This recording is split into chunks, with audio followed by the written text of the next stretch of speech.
actually does this idea that homosexuality comes from the West? Where does this actually come from? I found this really interesting book called Heterosexuality Africa by Mark Aprecht. I don't think that's how you say his name, I'm very sorry.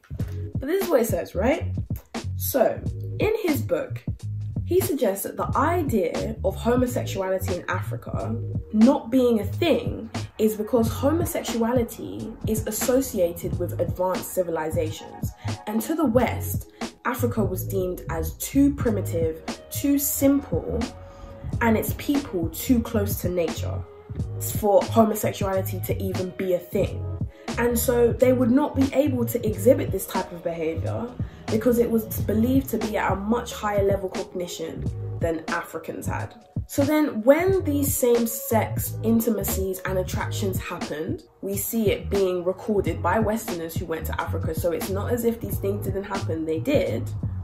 It was deemed to be behavior that they had seen or that was infiltrated by Arabs because they were seen as a more advanced population, a more advanced civilization. One of Uganda's presidents was still upholding these narratives today.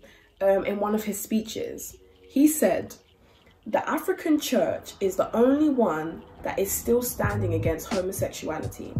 The Europeans are finished. If we follow them, we shall end up in Sodom and Gomorrah. I hear there was homosexuality in Mwanga's palace. This was not part of our culture. I hear he learnt it from the Arabs.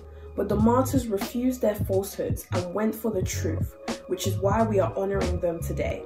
In addition to social and cultural context, it is imperative for me to talk about me being an observer of the literature. I must recognise my bias, and I am allowed to criticise, of course, and be critical of what I am seeing, but I must also be wary of how I phrase this information because I do not understand or come from the culture.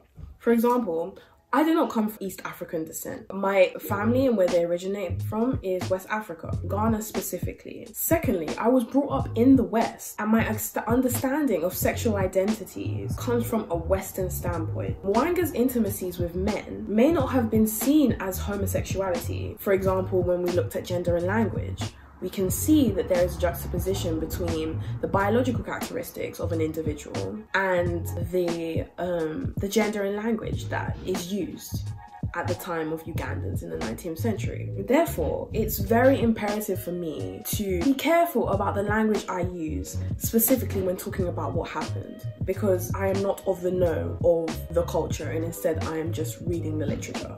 Or even perpetuating a narrative like so many Westerners before me have. I'm simply stating the facts that I've learned from reading and acknowledging my own bias. So yes, I have called him the bisexual king in my video, but this is an identity given to him by many other people and not by himself. Mostly Westerners, which is the most important thing. He has been called the pedophile king, which doesn't even make sense because he was 17 at the time when this happened.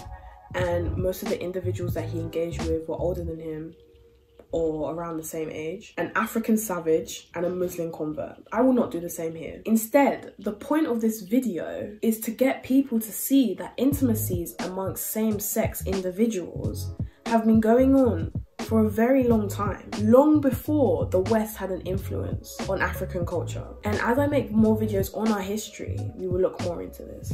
Thank you very much for watching this video. I hope you enjoyed. All the links and articles that I have used in this video will be in the description. So check them out, have a read. Very, very interesting. Like, comment, subscribe, share. Come on, share the video with your uncle so he can come and write some nasty comments underneath talking about how I'm wrong. And me, I'm just a messenger, please.